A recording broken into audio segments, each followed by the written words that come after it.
बिस्मिल्लाहिर्रहमानिर्रहीम। अस्सलाम वालेकुम व्यूवर्स, आप देख रहे हैं डाइनिंग। और आज मैं आपसे क्वीन ऑफ मटन हांडी की रेसिपी शेयर कर रही हूँ और मज़े की बात बिना मेहनत के झटपट से बन जाएगी।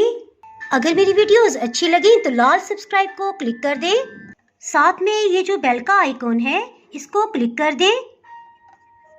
इसको क्लिक करने से आपको मेरी हर नई वीडियो का नोटिफिकेशन सबसे पहले फ्री में मिलेगा। बिस्मिल्लाहिर्रहमानिर्रहीम की रेसिपी को शुरू करते हैं। इसमें 3 दरमियाने साइज के प्याज का इस्तेमाल कर रहे हैं। प्याज को इस तरह से बारीक कटिंग कर लिया है। इन सबको अच्छी तरह से मिक्सअप करने के लिए बड़े प्लेटर में डाल देंगे। इसमें आधा किलो मटन जाएगा। आपको पसंद हो तो इसमें बीफ भी इस्तेमाल कर सकते हैं। इसमें कुछ मसाले शामिल करते हैं। नमक लेवल करके 1 खाने वाला चम्मच, हल्दी पाउडर आधी चाय की चम्मच, 1 चाय की चम्मच लाल मिर्च पाउडर, पेपरिका पाउडर या कश्मीरी लाल मिर्च 1 चाय की चम्मच, चिकन टिक्का मसाला मैं नेशनल का इस्तेमाल कर रही हूँ 1 चाय की चम्मच। ये जायके में ज़्यादा तेज़ नहीं होती, सिर्फ रंग अच्छा करने के लिए इस्तेमाल होती है। खड़े मसालों में 3 लौंग, 1 बादियान का फूल और 2 काली इलायची, 2 दालचीनी के टुकड़े और 3 सब्ज़ इलायची, 1 चाय की चम्मच खुश्क अदरक, खुश्क धनिया से फ्रेश ग्राइंड कर लिया है 1 खाने वाला चम्मच। इन सबको खूब अच्छी तरह से मिक्सअप कर लेते हैं। इसमें मज़ेदार सा जायका डेवलप करने के लिए थोम का पूरा पीस इसमें जाएगा। ये छोटे साइज का, इसे अच्छी तरह से धो लिया है। सबसे पहले मिट्टी वाली हांडी को तैयार कर लेते हैं। ये हमेशा सरसों के तेल में बनता है। इस तरह से पैन में हर तरफ ऑयल लगा देंगे। आधे कप से थोड़ा सा ऊपर ऑयल जाएगा। आधा कप दही इसमें जाएगा। मसाला लगे गोश्त को इसमें शामिल कर देंगे। पानी इसमें 2 कप शामिल करेंगे।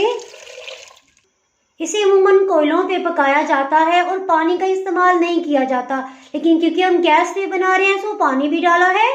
गूंदा हुआ आटा ले लेंगे और इसका रोल बना लेंगे और ढक्कन के साथ साथ इस तरह से आटे को लगा देंगे। चूल्हे की आंच को मीडियम हाई रखा हुआ है। ये हांडी गर्म होने से पहले पहले आपने करना है। तकरीबन 20 मिनट के बाद हीट को बिल्कुल लो कर देंगे। 1 घंटा 30 मिनट हो चुके हैं। इसे चेक कर लेते हैं। इसमें बहुत ज़्यादा भाप बनी हुई है। इसको एहतियात से आटे को इस तरह से हटाएंगे। इसे ज़ाया नहीं करना, बल्कि छोटे छोटे पीसेस करके चिड़िया को डाल देंगे। इसे चेक कर लेते हैं। अभी भी काफ़ी सारा पानी इसमें मौजूद है। गोश्त को चेक कर लेते हैं। बिल्कुल नरम हो गया है। इसको इसी तरह से सर्व किया जाता है, लेकिन इस स्टेज पे अगर आप टेस्ट करें तो आपको महसूस होगा कि मटन की गोश्त में जैसे दुम्बे की खुशबू आ रही है, जैसे दम पुख्ता का जायका होता है ना, वही टेस्ट है इसमें। लेकिन यहाँ पे हम एक ट्रिक करेंगे, तकरीबन 200-300 गुना इसका जायका मजीद बढ़ जाएगा। चूल्हे की हीट को मीडियम हाई कर देंगे। ये देखिए सिर्फ 5 मिनट में इसका शोरबा कितना गाढ़ा हो गया है। ऑयल भी ऊपर आ गया है। इसमें 2 टेबलस्पून पानी डालेंगे और इसे भूनते जाएंगे। तकरीबन आधा कप पानी इसी तरह से इस्तेमाल करेंगे और भूनते जाएंगे। ग्रेवी बनाने के लिए आधा कप पानी शामिल कर देंगे।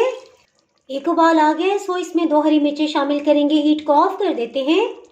थोड़ा सा हरा धनिया। मिट्टी की हांडी में 5 से 10 मिनट तक इसी तरह से बबल्स आते रहते हैं, उबाल आते रहते हैं। मज़ेदार से सालन को डिश आउट कर लेते हैं। बहुत ही मज़ेदार लग रहा है। उम्मीद करती हूँ आपको ये रेसिपी बहुत ही पसंद आई होगी। इसके साथ ही जनाब, अगर आप मेरे चैनल पर नए हैं और चैनल को अभी तक सब्सक्राइब नहीं किया तो फटाफट से सब्सक्राइब करती, बेल आइकन प्रेस करना बहुत ही ज़रूरी है। इसके बाद आपको मेरी नई अपलोड होने वाली वीडियो का नोटिफिकेशन ही मिल पाएगा। तो हमें याद रखिए, वीडियो लाइक और शेयर करना बिल्कुल भी ना भूलिएगा। इसके साथ ही मैं इजाज़त चाहती हूँ। अल्लाह हाफिज़।